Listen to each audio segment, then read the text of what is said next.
अगर आप मेरे घर पे मेहमान बन के आए हो तो 2-3 घंटे तो रुकना ही पड़ेगा। उन 2-3 घंटे में हम आपको जूस पिलाएंगे और जूस के साथ साथ हम क्या करेंगे कि आपका भाई सैनिटाइजर होता था ना पहले अपन की अपनी बॉडी पे सैनिटाइजर करते थे, ठीक है ना, यानी हमारे शरीर पे अपने को फ्रेश बनाते थे बैक्टीरिया वगैरह उनको। तो वैसे ही जो भोजन गया है उस भोजन को वो सैनिटाइज कर रहा है। वो सैनिटाइज किसके माध्यम से कर रहा है कि आमाशय के पास एक अम्ल पाया जाता है, उस अम्ल को कहते हैं हाइड्रोक्लोरिक अम्ल। और ये अम्ल क्या काम करता है कि सर ये भोजन के अंदर उपस्थित जीवाणुओं को किल करता है, यानी मारने का काम करता है। तो अब बात करते हैं अपन स्टोमक के बारे में। अभी हमने ऊपर और नीचे का पार्ट पढ़ा था, अब स्टोमक के अंदर चल रहे हैं कि जो हमने खाया पिया था वो उसके साथ स्टोमक सही व्यवहार कर रहा है या नहीं कर रहा, हम देखने चल रहे हैं। ठीक है, तो सब अपने अपने स्टोमक यानी अपने अपने आमाशय के अंदर जाएंगे और देख के आएंगे कि सर उसके लिए आमाशय को बाहर निकालना पड़ेगा। तो ऐसे काम कतई नहीं करने भाई, ऐसे काम मत करना कि गुरुजी आपने कहा था कि आप उस अपने आमाशय को बाहर निकालो फिर उसमें देखना आपने जो खाया, तो ऐसे काम नहीं करने।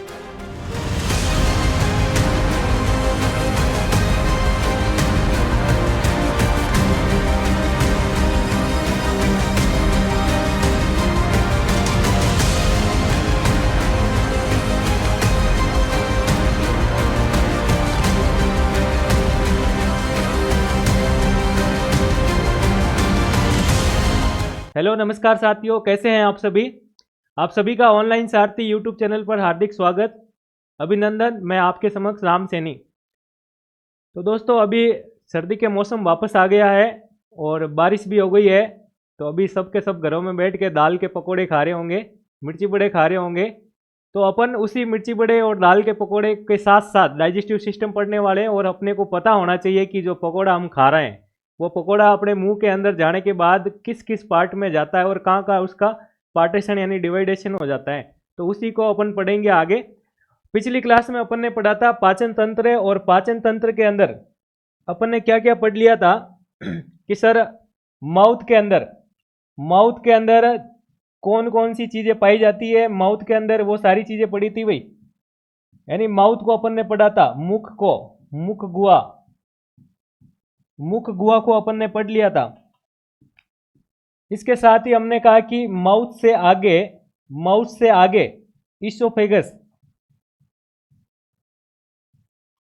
ईसोफेगस को पढ़ा था। ईसोफेगस को अपन कहते हैं भाई भोजन नली। क्या कहते हैं?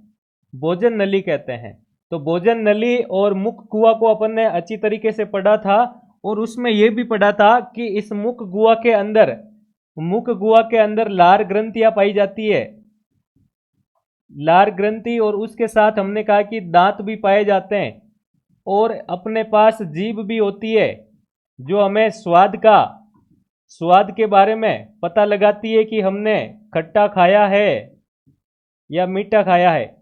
फिर हमने कहा कि दांत क्या काम करते हैं, तो दांत आपको पता होगा काटने पीटने का काम करते हैं। तो दांत जो है भोजन को काटने का काम करते हैं, यानी छोटे छोटे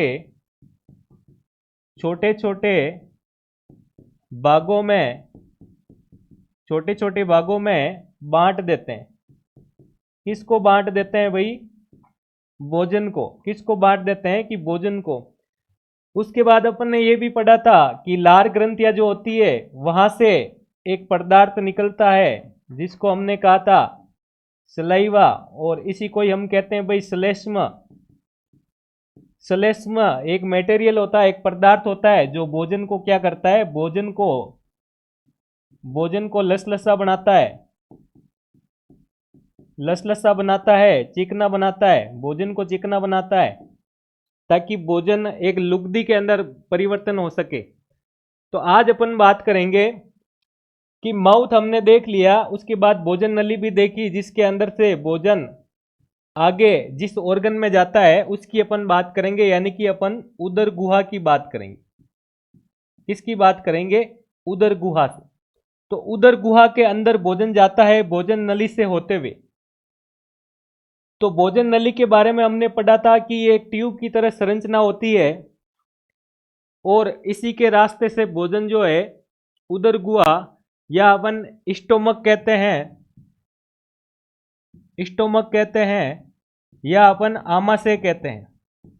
तो आमाशय में एंटर करता है। तो आमाशय में जब भोजन एंटर करता है तो भोजन के साथ क्या क्या क्रियाएं होती है उसके बारे में अपन पढ़ेंगे कि सर मैंने जो पकोड़ा खाया था, दाल का पकोड़ा, वो अंदर गया भोजन नली से होते हुए आमाशय में। अब आमाशय उसके साथ कैसा व्यवहार करता है, तो ये जानने के लिए देखिए इस एपिसोड में कि बात करते हैं हम कि माउथ से लेकर के जब भोजन इसोफेगस यानी भोजन नली से होते हुए ये स्टोमक में जाता है यानी आमाशय में जाता है। देखो तो क्या क्या होता है कि ये तो हमने पढ़ा था सर, इसको हम मुख कहते हैं, मुख गुहा। इसके बाद भोजन यहां से अंदर गया तो इसको हमने कहा कि सर ये हो गई भोजन नली, ये हो गई भाई भोजन नली। अब यहां तक अपन ने पढ़ लिया था। अब आगे की कहानी देखो, आगे क्या हो रहा है कि स्टोमक यानी कि आमाशय इस भोजन नली से कनेक्टेड होता है। ये पूरा का पूरा पार्ट है भाई आमाशय का, ये पूरा का पूरा पार्ट क्या है, आमाशय। तो इस आमाशय की थ्योरी पढ़ने के लिए अपन देख के पता लगा सकते हैं कि सर ये आमाशय जो है किसके बीच में है, कि सर इधर भोजन नली आ गई और यहाँ पे ये जो पार्ट आ रहा है ये छोटी आंत का पार्ट है। अभी अपन पढ़ेंगे भाई छोटी आंत के बारे में। अभी हमें क्या करना है कि ये जो आमाशय है इसका लोकेशन पता लगाने के लिए, यानी ये किस डायरेक्शन में है, तो इसकी बात करें कि सर ये भोजन नली और ये छोटी आंत इन दोनों के बीच में है। तो हमने कहा कि इसोफेगस यानी भोजन नली और छोटी आंत इन दोनों से तो ये क्या होता है, कनेक्टेड होता है, इन दोनों से ये जुड़ा हुआ होता है। तो इसके ऊपर वाले हिस्से की जानकारी और ये नीचे वाले हिस्से की जानकारी हमें मिल गई। अब आता है कि यह भोजन की नली और ये स्टोमक का पार्ट यानी आमाशय के भाग, इसके बीच में एक स्पिंचर बना हुआ है, एक वाल्व बना हुआ है यहां से, और यहां से भोजन जो है इस आमाशय के अंदर प्रवेश करता है। इस आमाशय के अंदर ये भोजन प्रवेश कर दिया, ये पकोड़ा आ गया यहां पे भी। तो यहां आने के बाद अगर अपन देखें कि हमने कहा कि यहां आते स्टोमक क्या करता है, सबसे पहले हम क्या करते हैं, हमारे घर पे जब गेस्ट आते हैं तो भाई क्या करते हैं, हम घर उनको सबसे पहले पानी पिलाते हैं। ठीक है, पानी पिलाते हैं और पानी पिलाने के बाद अपन चाय वगैरह या कॉफ़ी पी रहे हैं तो उनके बारे में है, बल्कि अपन क्या करते हैं कि भाई कि अपने को तो गेस्ट बन के गए कि कहा कि चाय हाँ लेके आइए, ठीक है, मना ही नहीं है बिल्कुल ही। थोड़ी देर में कहा कि चाय के साथ बिस्किट टोस्ट जो भी, हाँ जो भी है सब लियो है। तो वैसे ही क्या हुआ कि यहाँ पे ये गेस्ट बन के आया था, तो स्टोमक के अंदर भी मैंने कहा कि स्टोमक सबसे पहले पानी नहीं पिलाता भाई, जूस निकालता है, यानी एक जूस पिलाता है।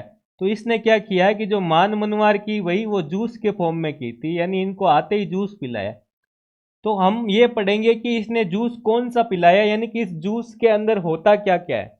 तो हमने कहा इस जूस का नाम, कि सर इस जूस का नाम मैंगो जूस नहीं, इस जूस का नाम होता है जटर रस।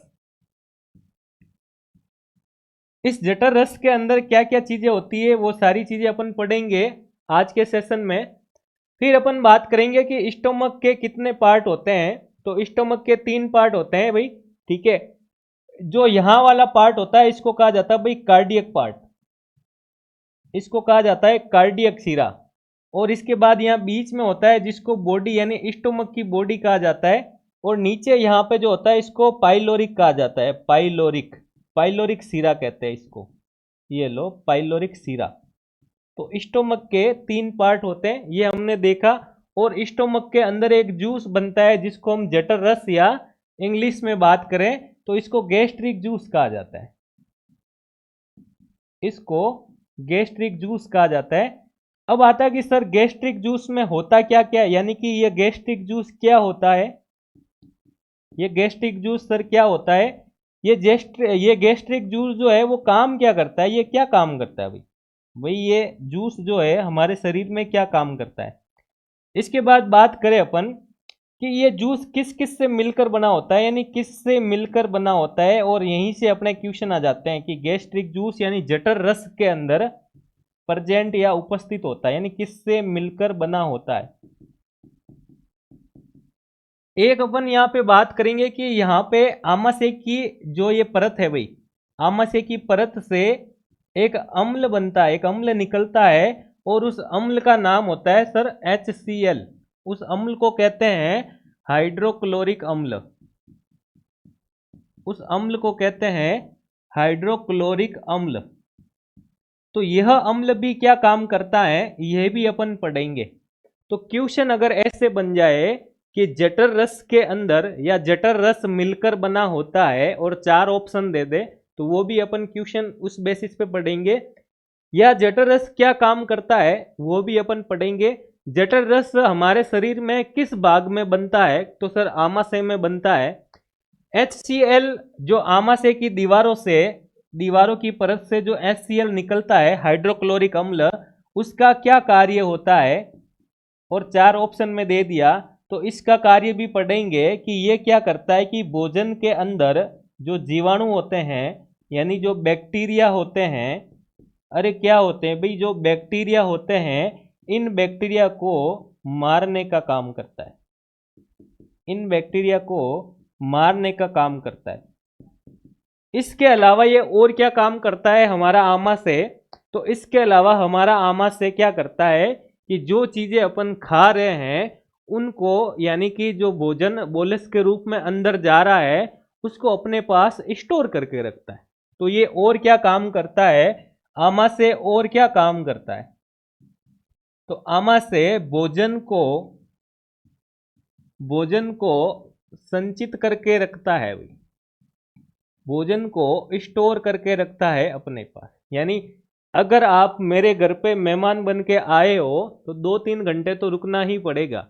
उन 2-3 घंटे में हम आपको जूस पिलाएंगे और जूस के साथ साथ हम क्या करेंगे कि आपका भाई सैनिटाइजर होता था ना पहले अपन की, अपनी बॉडी पे सैनिटाइजर करते थे, ठीक है ना, यानी हमारे शरीर पे अपने को फ्रेश बनाते थे बैक्टीरिया वगैरह उनको।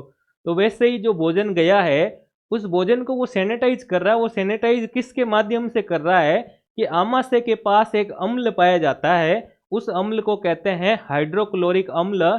और ये अम्ल क्या काम करता है कि सर ये भोजन के अंदर उपस्थित जीवाणुओं को किल करता है, यानी मारने का काम करता है।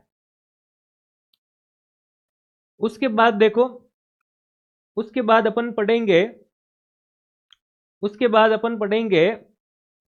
छोटी आंत के बारे में। ये छोटी आंत, ये लो। तो जब छोटी आंत पढ़ेंगे तो अभी आपको देख के पता लगाना है कि सर भोजन नली से आमाशय जुड़ा हुआ था, तो छोटी आंत किससे जुड़ी हुई है कि सर छोटी आंत जुड़ी हुई है आमाशय से। तो ये बेसिक चीजें आपको स्ट्रक्चर एक बनेगा दिमाग के अंदर कि माउथ से क्या जुड़ा हुआ है भोजन नली, भोजन नली से क्या जुड़ा हुआ है हमारा आमाशय जुड़ा हुआ है, आमाशय से छोटी आंत जुड़ी हुई है। छोटी आंत के भी कितने पार्ट होते हैं, छोटी आंत से बड़ी आंत जुड़ी हुई है, बड़ी आंत के कितने पार्ट होते हैं, और उसके बाद मलाशय वाला पार्ट आ जाता है, और उसी के अंदर फिर अपन एनएस के बारे में पढ़ते हैं। तो भोजन जो अपन एंटर करवाते हैं उसको प्रवेश करवाते हैं माउथ से, तो उसका उत्सर्जन कहाँ से होता है बाद में, एनस से, यानी रेक्टम मलाशय वाले पार्ट से, मल के रूप में हमारे शरीर से बाहर निकल जाता है। तो देखो अपन बात कर रहे थे भाई आमाशय के बारे में, और अब अपन पढ़ रहे हैं आमाशय के बारे में डिटेल्स।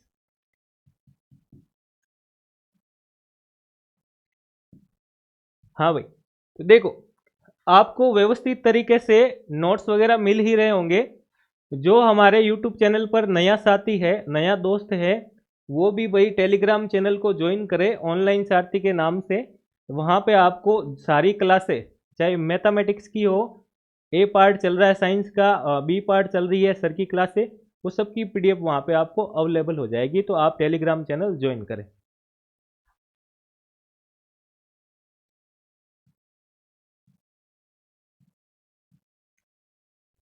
तो देखो भाई एक बार अपन डायग्राम के बेसिस पे देखते हैं कि सर हमने बात की थी मुख गुहा के बारे में। तो ये रहा भाई मुख, यानी माउथ। इसी माउथ से अपन भोजन को क्या करते हैं, अंदर की तरफ लेते हैं, यानी इसको अपन भोजन का प्रवेश द्वार भी कहते हैं, भोजन का प्रवेश द्वार कहते हैं। और यहां से भोजन जब नीचे जाता है तो हमने इसी ईसोफेगस के बारे में पढ़ा, यानी ये ग्रसिका जिसको अपन भोजन नली भी कहते हैं, जिसको अपन क्या कहते हैं सर, इसको अपन भोजन नली भी कहते हैं और इसको इंग्लिश में अपन ईसोफेगस कहते हैं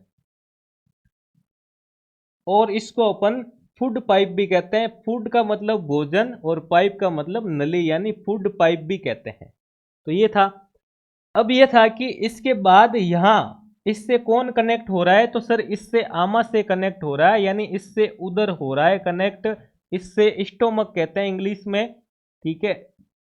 तो स्टोमक कनेक्ट हो रहा है। अपन हिंदी और इंग्लिश दोनों में ही बात करेंगे। कुछ बच्चे जो हिंदी मीडियम से है उनके लिए हिंदी मीडियम वाला भी हो जाएगा, और कुछ बच्चे बोथ मीडियम में भी पढ़ रहे हैं वो इंग्लिश के साथ साथ हिंदी, और कुछ जो है भाई इंग्लिश में पढ़ रहे हैं तो उनका भी क्लियर अप हो जाएगा। बाकी आप सभी बच्चों को मैं कहना चाहूंगा कि इंग्लिश को देख के टेंशन में नहीं लाना है। बिल्कुल बेसिक जो हमारे शरीर की अंग है भाई, हमारे शरीर के सिस्टम है, उनसे रिलेटेड इंग्लिश थोड़ी बहुत अगर याद हो जाती है आपको तो थोड़ा अच्छा होता है।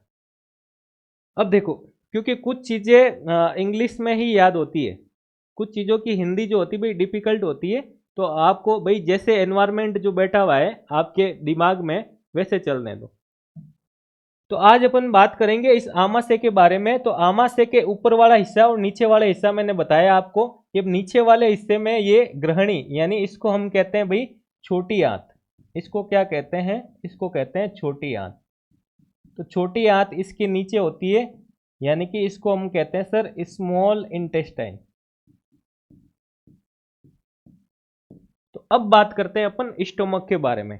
अभी हमने ऊपर और नीचे का पार्ट पढ़ा था, अब स्टोमक के अंदर चल रहे हैं कि जो हमने खाया पिया था वो उसके साथ स्टोमक सही व्यवहार कर रहा है या नहीं कर रहा, हम देखने चल रहे हैं, ठीक है।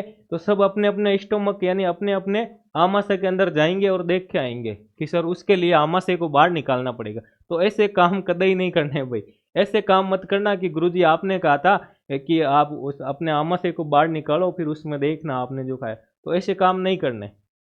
तो बात करते हैं अपन आमाशय के बारे में।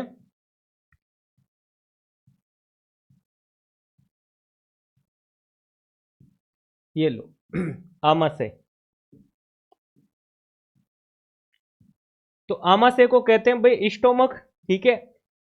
आमाशय यानी आहार नाल का ग्रास नली, ग्रास नली यानी ईसोफेगस यानी भोजन नली, भोजन नली से ईसोफेगस को भोजन नली भी कहते हैं। तो अभी मैंने पढ़ाया था आपको कि भोजन नली से ये जुड़ा हुआ रहता है, यानी भोजन नली से आगे का भाग आमाशय होता है। ये भोजन नली से, भोजन नली यहाँ आ गई, इससे आगे का पार्ट यानी इस पार्ट को अपन क्या कहते हैं, ये भोजन नली, इसके आगे का पार्ट यानी ये हो गया अपना आमाशय। अरे क्या हो गया भाई, आमाशय हो गया। फिर हमने कहा कि यह एक जे आकार की संरचना होती है। तो ये देखो ये जे शेप बन रहा है भाई, इसलिए जो एबीसीडी के अक्षर है जे, जे आकार की एक संरचना होती है जो उदर गुहा के बाह्य हिस्से में स्थित होती है। उदर गुहा का मतलब उदर यानी अपना पेट, और गुहा का मतलब केविटी। तो गुहा का वर्ड जहां भी आए तो वहां समझना कि एक कटोरी के शेप में एक आकृति होती है, ठीक है। जैसे अगर कहीं भी एक वर्ड आ जाए भाई, पूरी साइंस अगर आप पढ़ो तो वहां पे लिखा हुआ है कि गुहा, गुहा का मतलब होता है कि एक ऐसा स्पेस जिसके अंदर कुछ ना कुछ केविटी यानी कुछ ना कुछ है। तो अगर मान लो मैं इसको कहूं कि ये कोई कटोरी है, तो इस कटोरी के अंदर का जो हिस्सा है एक गुहा बना रहा है, इसको अपन कहते हैं केविटी। क्या कहते हैं, केविटी। तो जब इस केविटी के अंदर मैं कुछ रख सकता हूं तो हम कह सकते हैं कि इस केविटी में कुछ ना कुछ सर प्रेजेंट होता है। तो एब्डोमिनल केविटी जो होती है यानी उदर गुहा जो होता है, वैसे तो नाम से पता चल रहा है उदर, उदर और गुहा। तो इस केविटी के बाह्य हिस्से में स्थित होता है कौन, आमाशय जी। कौन स्थित होता है भाई, हमारे आमाशय जी। आमाशय जी किस में स्थित होते हैं कि सर एब्डोमिनल केविटी में, और यह एक लचीला अंग होता है। क्या होता है, यह एक लचीला अंग होता है। इसके बाद हमने कहा अभी कि हम आमाशय के कार्यों के बारे में पढ़ेंगे कि ये भाई साहब काम क्या करते हैं, ये हम हमारे पास हम जो खाना खा रहे हैं उनके साथ बिहेव क्या करते हैं उसके बारे में भी देखेंगे। तो ये वक्त आ गया है भाई आमाशय के कार्य के बारे में जानने के। अभी सच का सच और झूठ के झूठ का पता लग जाएगा कि आमाशय सही काम करता है या गलत काम करता है। तो देखिए, तो देखो, आमाशय के कार्य में कहा है सबसे पहले कि इसके द्वारा स्रावित जठर रस, तो हमने जठर रस के बारे में बात की थी कि ये जठर रस यानी गैस्ट्रिक जूस के एंजाइम पेप्सिन व रेनिन प्रोटीन के पाचन का कार्य करते हैं। तो इसके पास इस रस के अंदर भाई क्या होता है कि हमने कहा कि हम अभी सर्दी चल रही है तो गाजर का जूस पी रहे हैं, ठीक है ना। उस गाजर के जूस में कुछ ना कुछ क्या होता है, एंटीबायोटिक चीजें होती है। तो हमारे इस जठर रस के अंदर भी कुछ चीजें हैं जो कुछ स्पेशल काम करती है। यानी इस गैस्ट्रिक जूस यानी इस जठर रस के अंदर एक तो हो जाता है पेप्सिन, अरे एक तो हो जाती है भाई पेप्सी है, इस जो जूस पी रहे हैं उसमें एक तो हो जाती है पेप्सी, दूसरे हो जाता है रेनिन। ये क्या काम करता है, प्रोटीन के पाचन का काम करते हैं। तो कितना अच्छा काम करते हैं। इसके बाद अगर अपन बात करें कि आमाशय की भित्ति, हमने कहा कि ये सर आमाशय है, ये आमाशय है, ये आमाशय और ये आमाशय की भित्ति, अरे भीत, आमाशयरी भीत दीवार की बात करें अपन, इसकी दीवारों से यानी इसकी भित्ति से क्या निकलता है, इसकी भित्ति से एक अम्ल निकलता है। अभी हमने पढ़ा था कि HCl के बारे में पढ़ेंगे। यह HCl प्रोटीन पाचक एंजाइम के लिए आवश्यक पीएच उपलब्ध करवाता। तो अम्ल है तो ऑब्वियसली पीएच की बात होगी। तो अम्ल की बात करें कि ये हाइड्रोक्लोरिक अम्ल काम क्या करता है, तो ये भोजन के साथ आए जीवाणुओं को भी समाप्त कर देता है। तो जो हमने खाया पिया था उसके अंदर जो बैक्टीरिया थे उसको मारने का, उसको किल करने का काम कौन करता है, HCl। इंपॉर्टेंट लगा लेना कि हमारे शरीर में आमाशय के अंदर भोजन में उपस्थित जीवाणुओं को मारने का काम कौन सा अम्ल करता है, और 4 ऑप्शन 4 अम्ल दे दिया अलग अलग, तो उसमें जो हाइड्रोक्लोरिक अम्ल होगा वही सही आंसर। फिर बात करें भोजन के यांत्रिक पाचन द्वारा उसे लुगदी समान कायम में बदल देता है। तो हमने कहा था कि यहां से जो भोजन आ रहा है भाई, यहां से जो भोजन आ रहा है वो स्टोमक के अंदर यानी आमाशय के अंदर जो जठर रस निकलता है, जो जठर रस निकलता है उस रस के साथ अगर वो मिल जाता है, तो जब मिल जाता है तो उसको काइम कहा जाता है, उसको काइम कहा जाता है। तो जब अपन ने भोजन का निवाला अंदर लिया तो लार ग्रंथियों से जो श्लेष्मा निकला था उसमें वो गुल मिल गया, तो भोजन भोजन नहीं रहा, बोलस में बदल गया, और यही बोलस आगे आके इसने धोखा दे दिया, ये काइम में बदल गया। भाई किस में बदल गया, काइम के अंदर बदल गया। कि क्वेश्चन आ जाए ऐसे कि जठर रस से मिलने के बाद भोजन को कहा जाता है, तो उसको क्या कहा जाता है दोस्तों, उसको कहा जाता है भाई काइम कहा जाता है। तो वो काइम में बदल जाता है। फिर हमने कहा कि पाचन हेतु भोजन के अस्थायी संग्रह का कार्य करता है। तो यहाँ पे क्या होता है, स्टोमक के अंदर भोजन कुछ समय के लिए स्टोर हो जाता है, यानी संग्रहित हो जाता है। तो ये थे भाई आमाशय के कार्य। इसके बाद बात करें कि आमाशय के सर 3 पार्ट होते हैं। तो आमाशय के 3 पार्ट कौन कौन से होते हैं, तो देखो सबसे पहले मैंने कहा था कि यहाँ पे एक पार्ट होता है फंडस, एक होता है पाइलोरिक और एक होता है कार्डियक। तो सबसे पहला पार्ट अगर बात करें कार्डियक, या इसी को कहा जाता है भाई जठरागम भाग। तो ये जो पार्ट है जठरागम पार्ट, इसी को ही कहा जाता है कार्डियक। क्या कहा जाता है, कार्डियक। फिर हमने कहा कि दूसरा पार्ट सर जठर निर्गमी भाग, यानी ये रहा जठर निर्गमी भाग, इसको कहा जाता है पाइलोरिक। क्या कहा जाता है, पाइलोरिक। इसको आप ऐसे भी याद रख सकते हो पाइलोरिक, ये लो भाई पाइलोरिक। फिर तीसरा पार्ट आ गया फंडस, ये लो फंडस। तो देखो कार्डियक या जठरागम भाग में क्या होता है कि यह बाह्य बड़ा भाग होता है जहां से ग्रसिका यानी जो भोजन नली होती है वो आमाशय से कनेक्ट होती है। तो इस तरफ से ये ग्रसिका कनेक्ट हो रही है, इसलिए इसको जठरागम कहा जाता है। फिर हमने कहा कि नीचे वाला पार्ट की ये आमाशय का दाहिना छोटा भाग होता है जहां से आमाशय छोटी आंत से जुड़ता है। तो ये पाइलोरिक वाला पार्ट है भाई, ये इस छोटी आंत से जुड़ रहा है, यहां से ये छोटी आंत स्टार्ट हो जाती है, छोटी आंत इस छोटी आंत से जुड़ा हुआ होता है।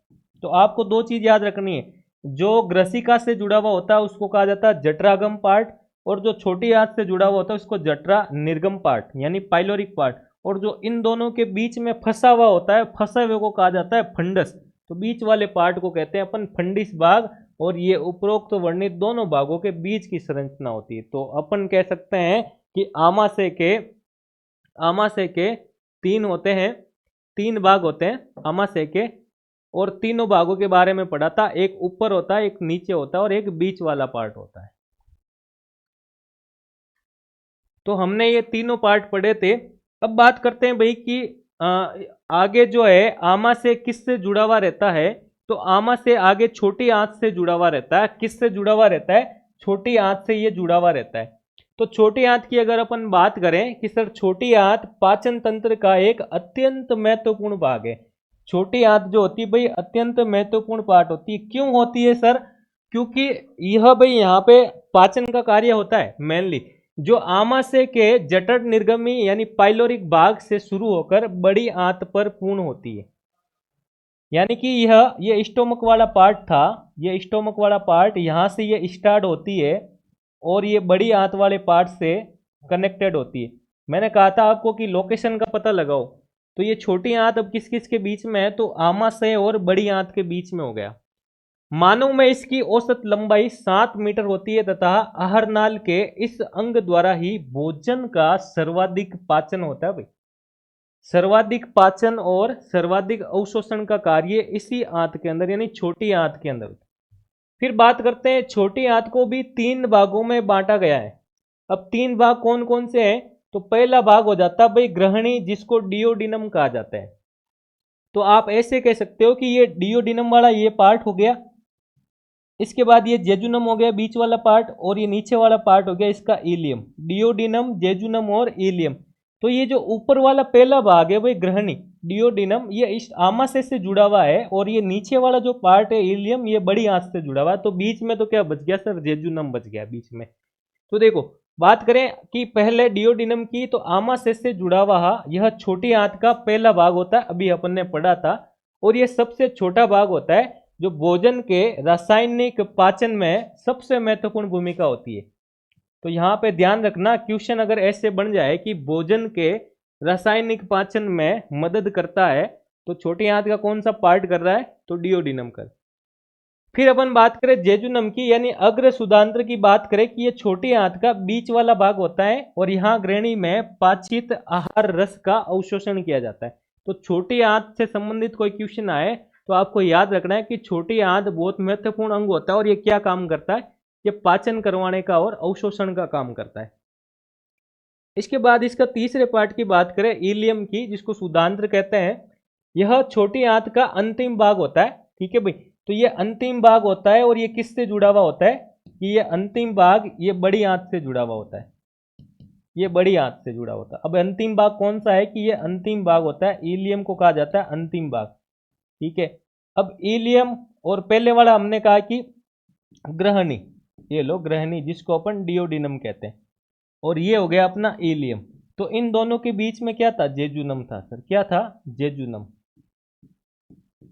तो ग्रहणी वाला पार्ट अब आगे किससे जुड़ा हुआ था? आमाशय से जुड़ा हुआ था। किससे जुड़ा हुआ था? आमाशय से। और ये जो इलियम वाला पार्ट है सुदांत्र, ये किससे जुड़ा हुआ? तो ये बड़ी आंत से जुड़ा हुआ। किससे जुड़ा हुआ? बड़ी। ऐसे एक कनेक्टिविटी बनेगी भाई, ऐसे आपको याद रहेगा कनेक्शन पूरा पूरा। अगर अपन बात करें शुरू से ये प्रक्रिया कि मुख के बारे में पढ़ा, और मुख आगे किससे जुड़ा हुआ रहता है? तो मुख हमने कहा कि ये भोजन नली से जुड़ा हुआ रहता है, ईसोफेगस।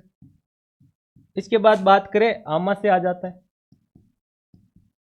आमाशय किससे जुड़ा हुआ? छोटी आंत के इस ग्रहणी यानी डियोडिनम से जुड़ा हुआ। ये डियोडिनम किससे जुड़ा हुआ? ये जेजुनम से जुड़ा हुआ सर। ये लो, ये जेजुनम किससे जुड़ा हुआ? ये इलियम यानी सुदांत्र से जुड़ा हुआ। ये किससे जुड़ा हुआ? ये बड़ी आंत से जुड़ा हुआ। बड़ी आंत किससे जुड़ी हुई है? तो बड़ी आंत जुड़ी हुई है रेक्टम से, यानी मलाशय से। इसके बाद आ जाता है एनस। एनस, एनस को क्या कहते हैं? एनस को कहते हैं गूदा। तो ये जो भोजन है, ये भोजन जो है भाई इतना बड़ा रास्ता तय करता है।